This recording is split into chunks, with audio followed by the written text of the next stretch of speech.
I need you to knock some sense into me. I'm sure you can. Yeah, I don't know. I enjoy listening to you. I don't always agree with everything. All right. Enough of this persiflage. So, you want my question? I'm certainly not going to get myself in trouble by telling you what to do. That makes great sense. Gosh, that's good. Did I overwhelm you with words and wisdom? I've got 7 kids. I feel like I could call you every day. Wait, you're telling me I'm wrong? Yes, I am, Dr. Ray. You just need to tune in to Dr. Ray, honey. He's got all the answers. Am I right or am I right? Probably. Now, from the studios of Living Bread Radio Network in Canton, Ohio, the hometown of Mother Angelica, here's Dr. Ray. Very nice to be with you on The Doctor Is In. My compatriots there in Ann Arbor, Andrew Kruchek, the producer man, Eric Dumont, the call screamer. Good to have you. Very simple operation of this program. All you do, if you wish, pick up the phone. Now, see, I'm aging myself. Pick up the phone and dial. Okay, sorry. Use your phone. I know, I still say things like, well, get them on the extension. They can listen in on the extension. Use your phone. 877-573-7825. Hard number to remember. I don't know when Ave first got that number, why they picked that number. You could have picked something better. 877-555-5551 or something like that. Who knows? 877-573-7825. Or, to make it acronymically easier, 877-57-EQUAL. That's the number to call to get on to the program. Why? Because we're all equal here. We all get trophies. If you call in, you just get a participation call. That's exactly what you get here. You can call in about circumstances in your life, situations, a problem, a stressor. I was in the office this morning. Be in the office tomorrow morning. That's where I do professional psychology. Here on the radio, we can talk. We can entertain a few options, give you some suggestions that you can accept or reject or neglect or suspect. All the ECT endings. What are those called again when you have an ending? Suffix. That's it. Lethologica is the word when you can't recall a name or a word. And that's happening a lot more as I get older. I do remember my first name. Or if you have a generic question, something that you don't understand about psychology or intellect or development or diagnoses, if I don't know something to offer you, I won't say I don't know. I'll say, well, here's a possibility. I'm kind of like the weather guys, you know. I look at the weather now. 42% chance of rain.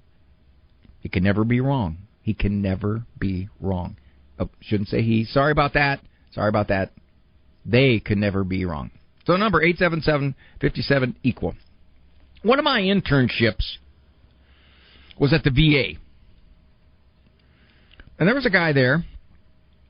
I forget his first name. Larry. He was a very, very good jazz organist. He had tremendous talent. Unfortunately, he had a psychotic break at some point in his 20s. And I worked at the day treatment center, which is the guys came. It was all guys. The guys came for the day. We had various programs, and then they went home at night. Well, Larry was resistant. So my supervisor came to me and said, Ray, you play the organ, right? I go, yeah. So you and Larry got something in common, right? Yeah. Well, you can relate to him. He'll relate to you. You can talk about different aspects of jazz organ. Okay. Yeah, sure, I'll do that. So I talked to Larry. I say, hey, Larry, let's go for a walk. He goes, sure, I want to go for a walk. It's probably about noon, halfway through the day. Walking along, and I'm feeling pretty good. I'm 24 years old, still working on my PhD, but I'm anxious to show my psychological chops. I'm going to show him. I can relate. I can do informal support counseling. And I'll bring Larry back, and he'll be eager to stay the rest of the day in day treatment. And they'll all applaud me, tell me what a wonderful job I did. So I asked them, I said, well, is it okay if Larry and I leave the program and just go for a walk, make it a little more informal? You know, I was feeling a little kind of psychologically informal, you know, loose. Sure, Ray, go ahead. All right. Now, at that time, the BA was huge. It had like 8 or 9 buildings. It was monstrous. It's not there anymore. They tore them all down. It's in Brecksville, Ohio. Tore them all down. Putting up all kinds of stuff there. But at that time, you could walk over the whole campus. So Larry and I started walking. I'm thinking, okay, I'll just let Larry decide where to go on our walk. Right? Got to be a little empathic. Set it up. I'm pulling all my psychological skills that I had learned up to the age of 24 to relate to Larry and talk with him about the importance of attending day treatment. I was going to come back a hero, a psychological hero. We were walking along. And then, all of a sudden, Larry took off. He ran. Fast. Now, I was 24. I could still run fast. I can still run fast now, except I run longer in one place. And I looked, and I thought, okay, it's a sidewalk. He's running on a sidewalk. Where's he going? Well, I better start after him. Too late. He knew where his car was parked. He jumped in his car, and he took off. I went back. Supervisor said, "Where's Larry?" I said, "I don't know." "What do you mean you don't know, Ray?" "Well, I thought we were talking along pretty smooth, you know, talking about augmenting the ninth at the bridge." Music lingo for those of you who don't get that. And then he just took off. Ray, we thought you could relate to him. So did I. I thought I could too. Oh, that was not my only failure. I had a lot of failures there at my internship at the VA. For example, I had a smoking cessation clinic. My friend Rudy was there. He was an intern from, I forget, Rudy was from Cleveland Clinic. And I had a smoking cessation clinic. So we got into one room off to the side, and there was a small window where you could look in. About 8 guys in there. Rudy, he told me later, he said, "Ray, I really couldn't see you conducting your smoking cessation clinic because of all the smoke." which was true. All the guys, not all, but most, sitting in there were smoking. They were allowed to smoke back in those days. It wasn't a no-smoking zone. Rudy says, "I couldn't see you. I looked in, and all I saw was this fog." Oh, yeah. I was a stellar intern.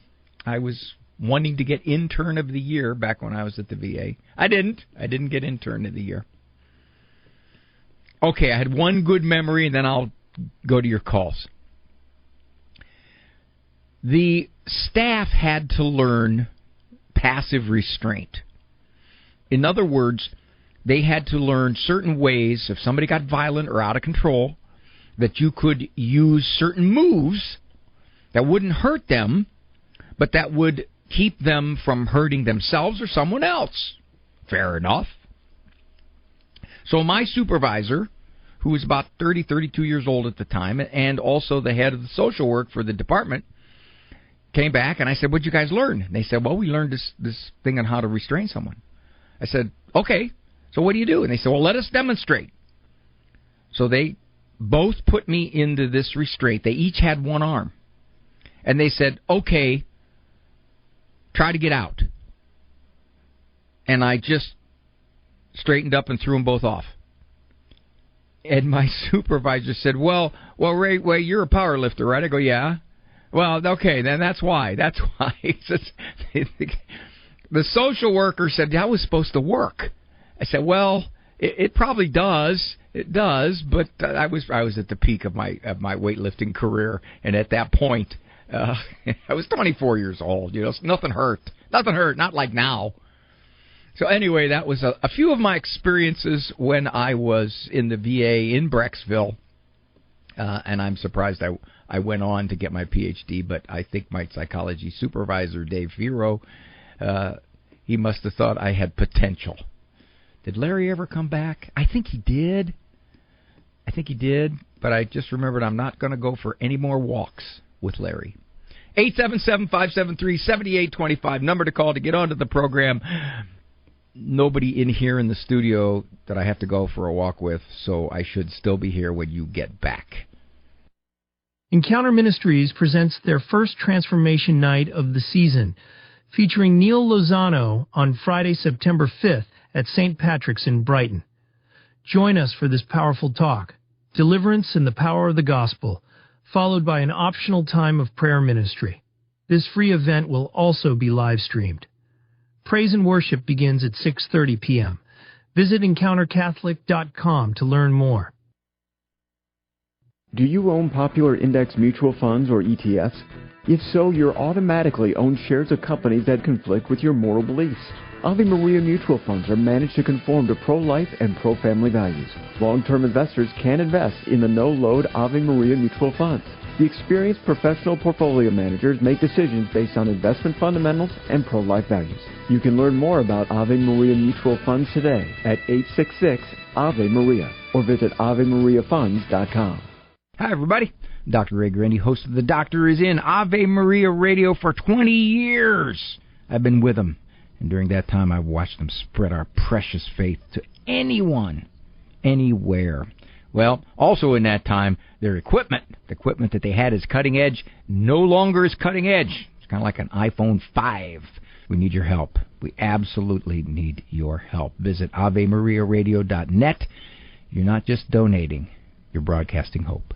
We are the pro-life generation, passionate about building the culture of life in our healthcare and in our nation. But not all healthcare options are equally pro-life, and some provide morally objectionable procedures. CMF Curo is different. CMF Curo is a pro-life Catholic healthcare ministry providing a pathway for its members to build the culture of life in their healthcare choices, not destroy it. Learn more about CMF Curo at mycatholichealthcare.com. That's mycatholichealthcare.com.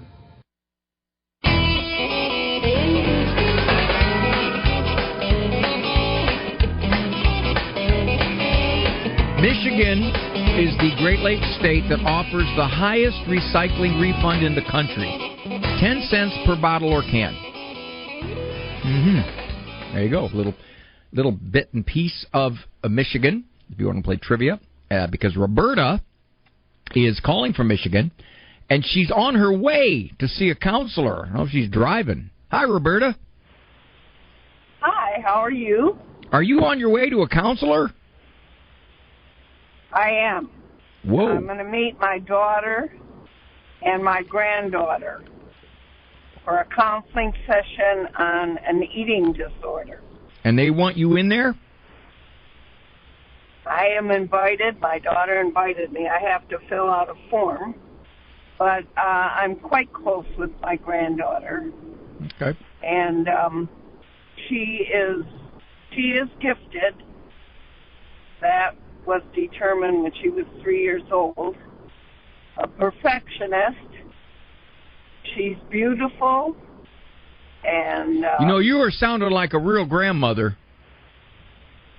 Well, yeah. But she's very anxious about food right now. And she also has this idea that she knows what other people are thinking, that they're judging her or whatever. And it's causing her a lot of tears and anxiety, and I just want your advice.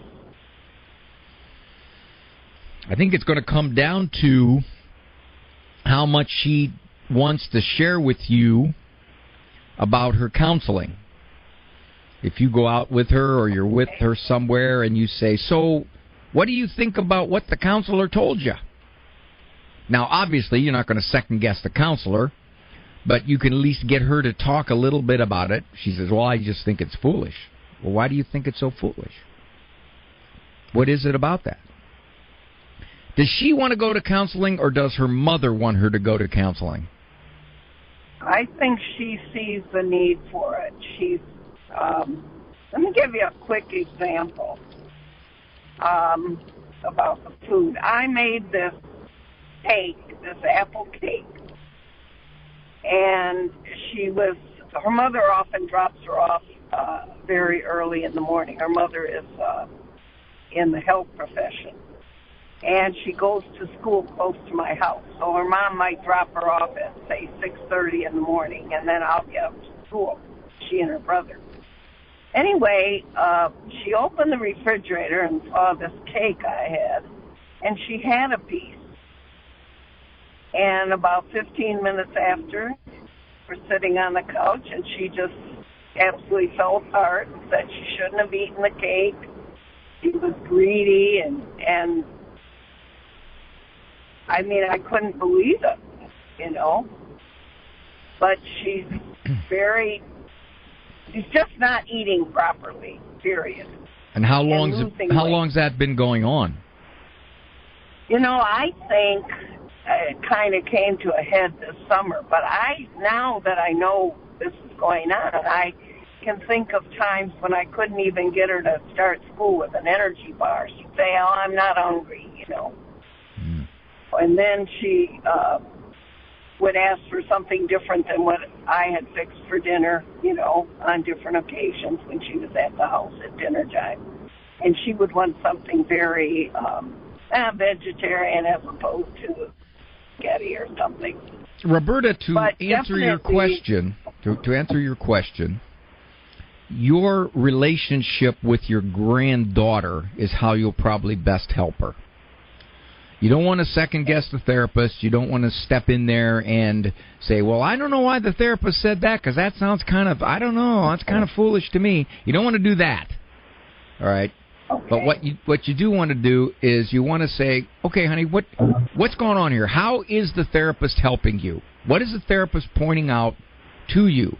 Now, chances are the therapist is probably going to do something along the lines of what is called cognitive behavioral therapy, which is to look at the things that your granddaughter is telling herself about her body, about eating, about other people sizing her up, no pun intended, and that's what the therapist will explore with your granddaughter and show her how all of these things that she's thinking are causing her trouble. You're going to be a look back because you brought up something quite core to social anxiety, which is, I'm being judged by other people. And once that happens, you start to constrict where you'll go, what you'll do, who you'll be around. So we'll talk about that in a future one. But for right now, at this point, you sit in on that session, which is interesting that you got both of 3 generations sitting in there, and just listen. Just quietly listen. See where the therapist goes. And it may be that your granddaughter will talk to you more easily than she talks to the therapist. That may be. I get that with teenagers all the time. They will say, I want to go to therapy, but then when you get them in therapy, they clam up. They shut up. They're afraid of saying something sounding foolish or crazy. So that's something you could ask her, too. You could say, honey, you were kind of quiet in there. How come? What were you afraid of saying? Was there anything the therapist said you didn't understand? So you're just going to focus on the process of her reaction to therapy as opposed to talking about actually what the therapist was approaching this with. That's what I would suggest, Roberta. Okay. I thank you. You are welcome, sweetheart. And I like I said to my daughter invited me.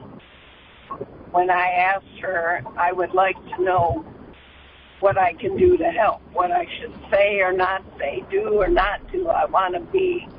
I would just listen. I would just listen in the therapy. Okay.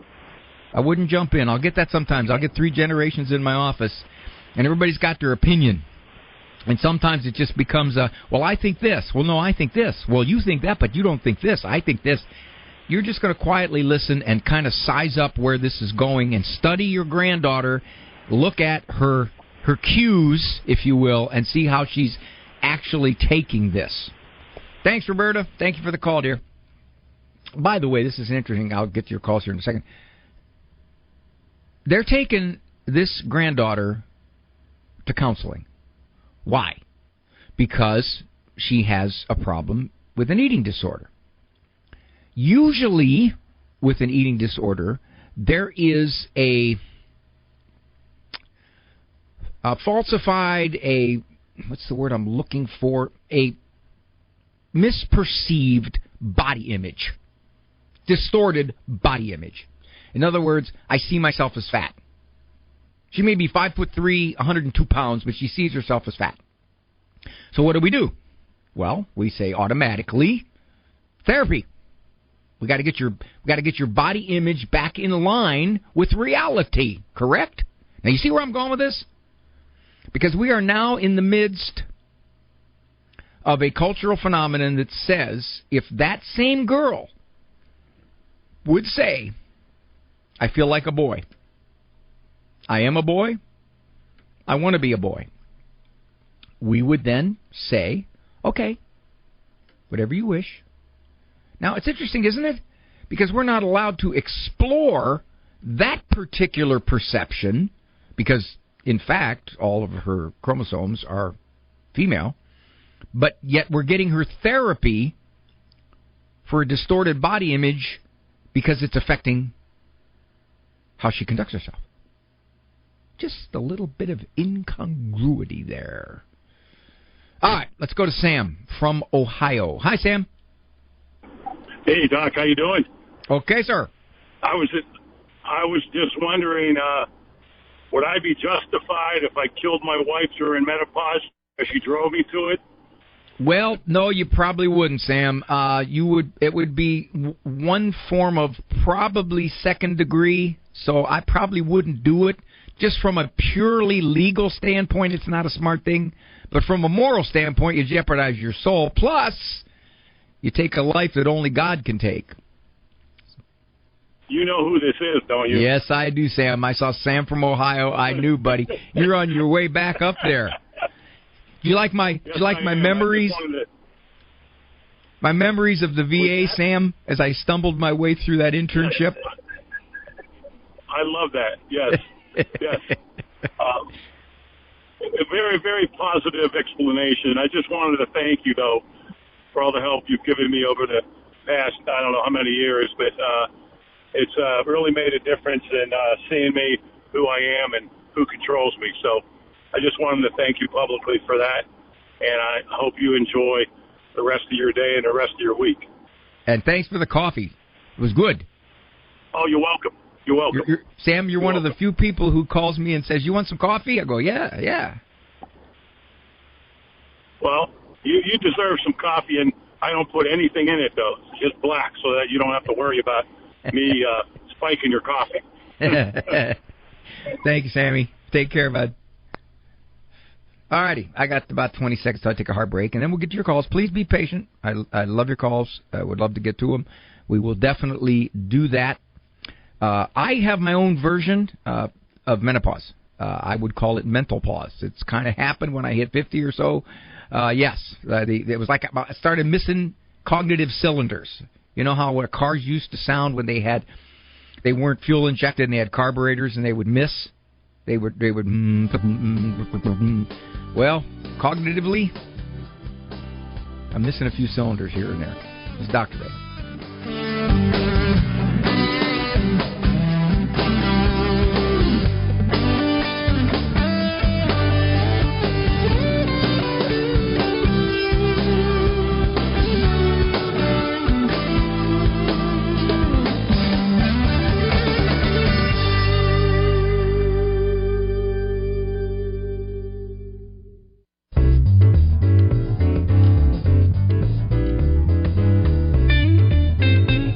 Watching the soccer game the other day, and Never occurred to me.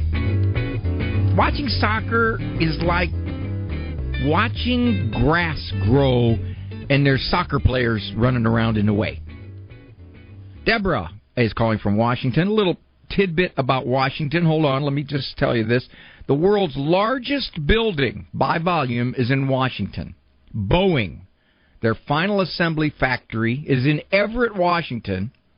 It takes up 98 acres, 75 football fields could fit inside. So therefore, I gave Deborah some information, probably that's going to be of more usefulness to anything I would say on this call. Hello, Deborah. Hello. Thank you for the call. How can I help you? Well, I'm calling about a father-daughter relationship in the context. He's not probably my natural father. Actually, I don't know whether he is or not in reality. But the relationship I've had with him over since I was very young has been very one-sided. It's all been about him. It's all been about his overdependence on me as a daughter, and I am the eldest, so is in birthing order, whether in the Christian sense, I don't know. And I'm just wondering what I can do to improve the relationship. I would like him to be part of my life, but I just cannot accept the fact that of the overdependence, because I'm in a situation where I need to become more dependent. I'm not dependent, but independent, and I'm wondering how I could come about doing that. Do you live with him? No. Okay. And can you give me an example of a recent thing that he expected from you that you would think is overdependence? Well, I am in recovery. I am within the circle of men in the program I'm in has been an overtly rebellious, corrupt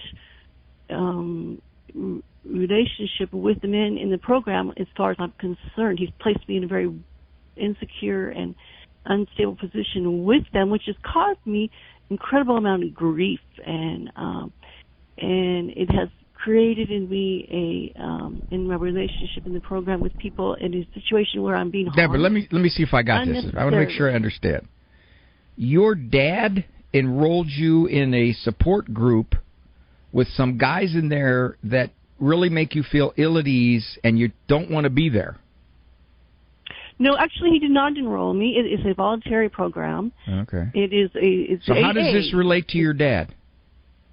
Well, he is going behind my back and with the men in the program and spiritually corrupting my relationship with them in a negative way, such as rude remarks, rebellious actions, gossip, trying to take control over my relationship with them. Can the facilitator of the group, can you speak to the facilitator of the group and let him or her know that this is happening, and it's not a neutral situation, that in fact your dad feels it's his duty, or he is helpful by telling them things about you that they need to consider as they try to support you or help you or understand you in this group? Can you tell the facilitator that? Well, actually, there's other people, my sister's mom, who've been involved, which has also had some say, unfortunately, behind my back without my knowing. It is against the, really, it's just not right. And, well, there's two levels here, Deborah. So I've one come across is a situation where it's brought to my Deborah, attention that I should be let moved on from the program, okay, because gotcha. I'm mentally ill. Let me help you out. Yeah, that has offended me tremendously. Okey-dokey. I think it is. Let me help you out. One is if you can approach Dad or the sisters and say, don't do this, please. It's causing me all kinds of problems in the group. That's one. 2 is you speak to the facilitator of the group and you say this is happening. 3, you make a decision. You say, in fact, the group that was supposed to help me is not able to help me because too many people are giving their opinion about me and everything that's good or bad with me, and it is influencing the people who are to help me. And you said a key thing, and I'll let you go after this. You said a key thing. You said because you were mentally ill.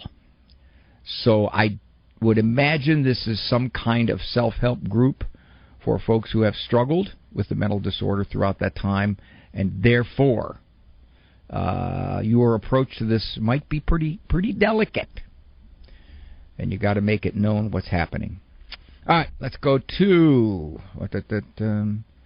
Nikki. Nikki from Columbus, Ohio. St. Gabriel Radio. Wait a minute, Nikki. I got to find something about Ohio that's really cool. I just got this, so I'm all excited.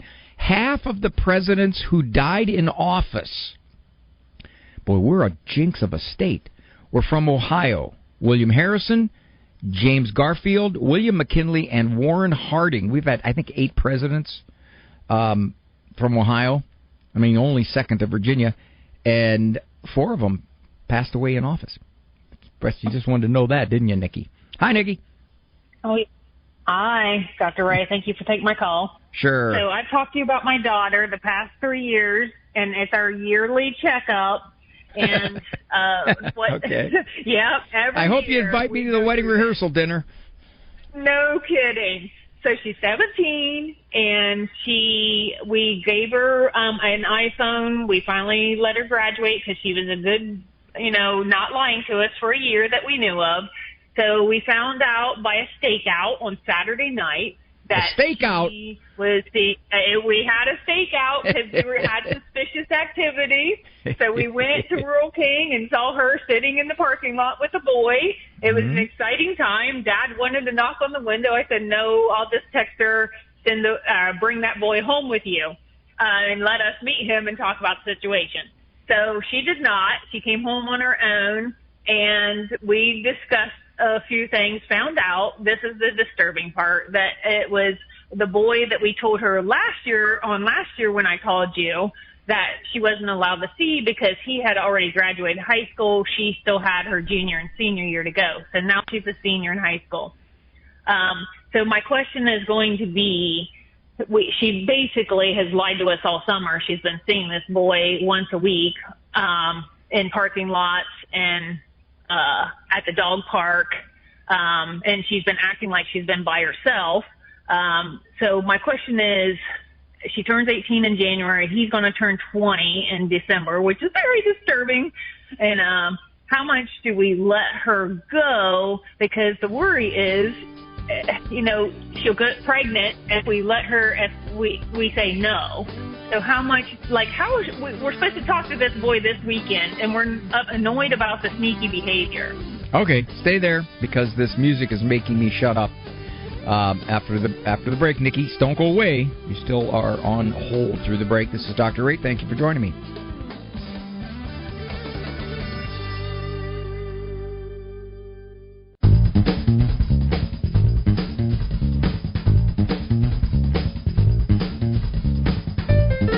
I'm talking to Nikki from Columbus. Her 17-year-old daughter has kept up a surreptitious relationship with a young man older than she is. He's 20. She's 17, senior in high school. Parents gave her a phone, which is what she uses to set up the connection with this young man. Through the summer, they've been meeting various places. Nikki's saying, okie dokie, how do we approach this without making this a forbidden fruit? Making her even more desperate to see him and making her even more sneaky and deceptive. Nikki, you still there? Yeah, I am, and that was a perfect synopsis. Well, thank you, dear.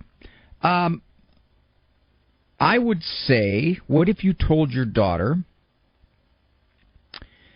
You can see the guy, but under our supervision. In other words, he comes here, we get to know him. And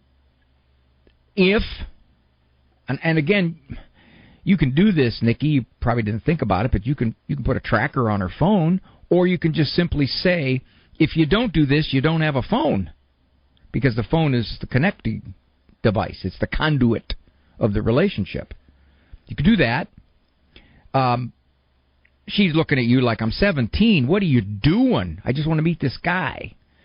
Well, I understand that, and certainly understand a 17-year-old wanting to have a relationship, but I think you don't know the guy. You don't know anything about this, and you're absolutely right. There is a risk of intimate behavior, if you will, that could lead to all kinds of things. So, and I think you explain that to her, and you say, this is our terms. This is what we're going to do. Now, if you can't accept that, because she'll look at you like, there's no way he's going to want to come around my house. He's 20 years old, and he's not a baby, and he's not going to take these terms.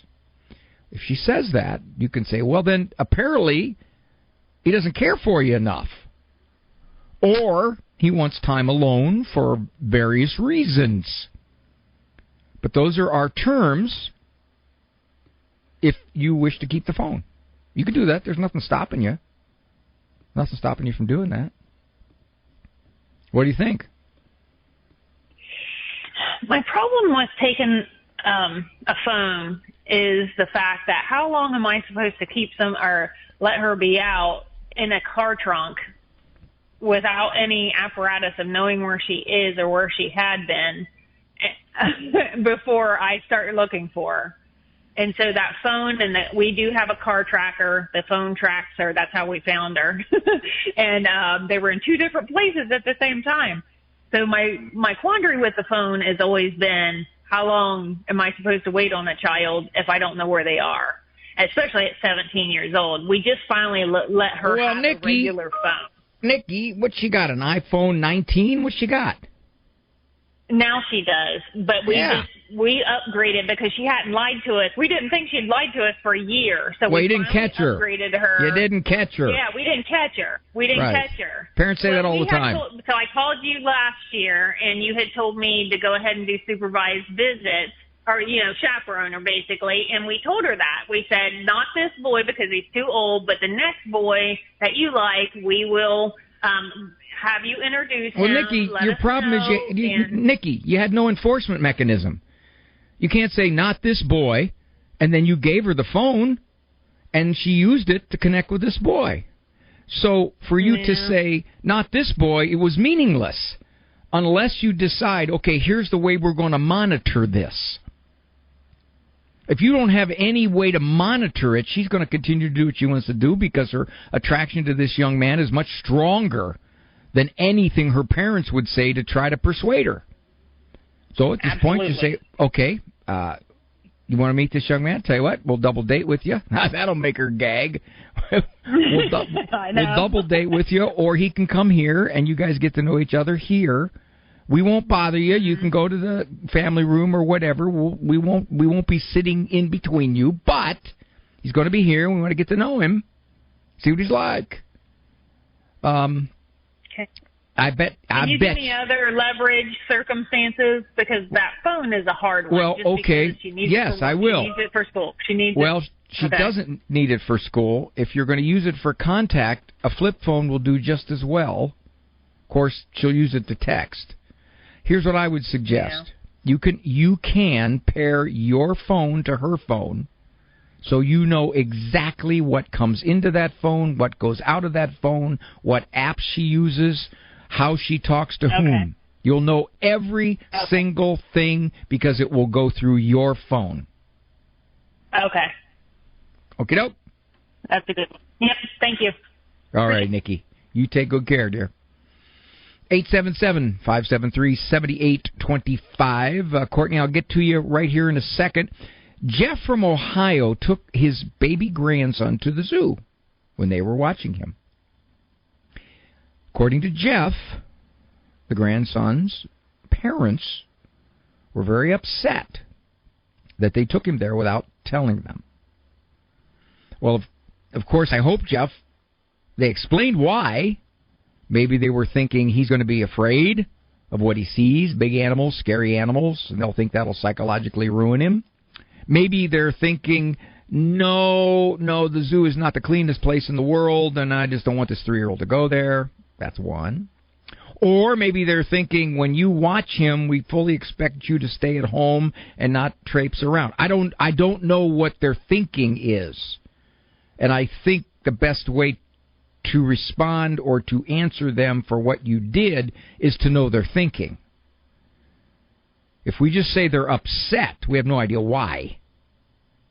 Now, that said, one of the things that's happening a lot now is that the younger parents are becoming more skittish. They are nervous about some kind of psychological damage that's going to happen to this little one. And the grandparents, in many cases, are a little more easygoing about this.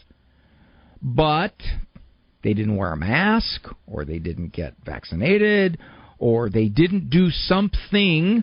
Maybe, for example, they had country music on when the kid was at their house, and they just didn't want them listening to country music. I don't know, but there's a lot of this going around. And I would have to see what their reasoning is. Now, here's the problem, Jeff. They give you their reason, and you think it's totally ridiculous. Don't challenge them. It's their kid. You say, okay, all right, sorry we did that. Next time we'll tell you. Are you saying we can't take him anywhere? Or are you saying wherever we go, we check with you first? Now, if they say, which I think they will, you check with us first, then do so. Don't think to yourself, no, you can think to yourself, this is ridiculous. Don't say it. Or don't respond or don't argue. It's their kid, and however they choose to put conditions on him being at your house, you're forced to accept that. Okay, I better take a break. Dr. Ray. This program is brought to you by the following nonprofit underwriter. Are you longing to hear God's voice? Lord, Teach Me to Pray, the free Ignatian Prayer Series will open your heart to His voice, to the peace you are seeking, and the only love that fulfills the human heart, Jesus. God is calling you to true joy, knowing Jesus personally. Lord, Teach Me to Pray is free. Go to LordTeachMeToPray.com, click on the red box, order the Lord Teach Me to Pray series now. Go to LordTeachMeToPray.com. Underwritten in part by the following nonprofit. Are you paying high prices with a traditional health insurance company that pays for things that violate your conscience? There's an alternative available. Solidarity HealthShare is a community of faithful individuals and families that never share into immoral medical services, all while saving you money with prices starting as low as $85 per month for singles and $512 for families. Never fund another abortion with your healthcare dollars. Call 844-313-4999 to learn more. Hi, everybody.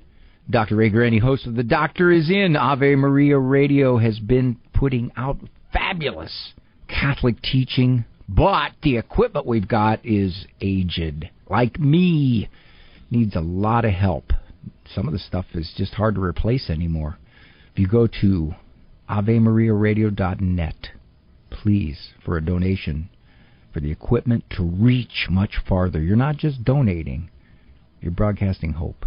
This program brought to you in part by Ave Maria, Florida, a big kind of small town where golf carts take you everywhere and there's always something fun around the corner. Discover championship golf, resort-style amenities, and a town center full of shopping and dining. With Ave Maria University and Ave Maria Catholic Church at its heart, it's a community full of connection and charm. More than 25 model homes are available for viewing.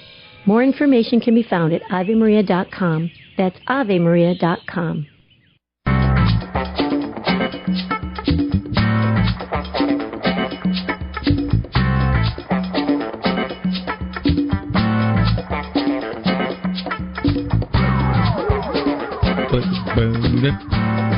Sometimes they're one of those sitcom commercials, kind of, not a commercial, it's kind of a promo, sitcom promo. Courtney, I'm going to try to treat you really sweet, but I don't know, because I'm figuring it this way. If this 3-year-old has got you tied up in knots already, you in big trouble, girl. Hi, Courtney. Hi, Dr. Ray. Thanks for taking my call. I actually called you when this child was 18 months old, and you told me that I had an 18-month-old. So you might just tell me I have a 3-year-old. This time, we'll see. So my question is, he will be 3 in a month, so he's not quite 3, but we're looking at the 3-nager coming up here. My husband and I are just at the point where we don't know what to do and what's considered disrespectful or defiant behavior versus just letting out emotions, and how to handle both of those things. There's your problem, Courtney. There's your problem. You are paralyzing yourself by second-guessing. Okay. Instead of saying, yeah, he can express his emotions, but as soon as they get nasty or defiant, I do something about it. So if he's sitting there and you take something from him and he's sitting there crying, okay, he's sitting there crying. Okay, he was unhappy that you took this. But if you take it and not only does he sit there crying, but he kicks something, or he screams at you, or he flings something off the table, well, wait a minute. That's not emotional expression. That's nastiness. Right. Okay. Right. Now you say. And I think that's kind of, I think that's where that's how we see it also. And so I guess it is. I mean, it's everything. You tell him no, you know, he takes away a toy from his little brother. We're teaching him how to share. I mean, it's just like literally anything you do. You look at him the wrong way and he loses it. I mean, tantrum. So it's kind of like, you know, do we ignore it? No. At that point, if you ignore it, Courtney, and which is what a lot of experts would tell you to do, you know as well as I do, he'll just carry on. And he'll carry on, right, and he'll carry and he does. on. Yeah, exactly. Yeah. Can you? Here's the key. Here is the key question of your motherhood discipline. Are you ready? Yeah. Can you tell your little guy, go sit on the steps, please? I'll tell you when you can get up. Can you do that? No. He would not do it of his own volition. That's where you're in big trouble. That's where you're in big trouble. Because you want to be able to say, go sit on the couch, please. Stand in the corner, please. Sit down at the table, please. You want to be able to do that. Now, what do you do if he doesn't? Now, many parents will say, well, we have to grab him, we have to put him there, we have to hold him there. Oh, yeah, we have to get really loud and nasty and argue with him. We have to look like we're intimidating. No, you don't want to do that, because that makes you look like you don't have authority. It really does. People think, no, I'm establishing my authority. No, you're not. You're battling with a 3-year-old. Here's what you do. When you tell him this, you tell him one time. As soon as he doesn't, everything that he asks for after that, everything, you just simply say, no, you didn't go to the corner yet. Now, at which point, he'll throw another fit. That's right, he'll throw another fit. Well, you didn't go to the corner yet. What you're going to have to do is weather through this period where he's going to find out when mom says go to the corner, mom says go sit on the couch, whatever mom says. He better do it. Because he found out the last 9 times he didn't do it, everything happened. Everybody got chocolate cake. He didn't. Why? Well, because you didn't go to the corner yet. Or we go out to Grandma's house, and Grandma wants to give him a cookie. No, he didn't go to the corner yet, Grandma. In other words, what you're saying is, when Mommy says this, you better do it. Is he of enough intelligence at this point? I mean, if he does something, say for instance, you know, we're at dinner, or even, I mean, church has been a fiasco because he just escalates to the point of screaming, and so it's constantly taking him out to the narthex, which I feel like is actually a treat for him. You know, it's just this constant thing. I mean, bedtime, brushing teeth, flossing, it's literally everything. We're having a knockdown, drag out, screaming session. I'm going to give you the good news and the bad news all at once. I'm going to give you the good news and bad news all at once. When a parent tells me that the 3-year-old is constantly defiant, 99% of the time, it is the parent's discipline. Okay. It's weak. I believe that. It's weak. It's inconsistent. You don't know what you're doing.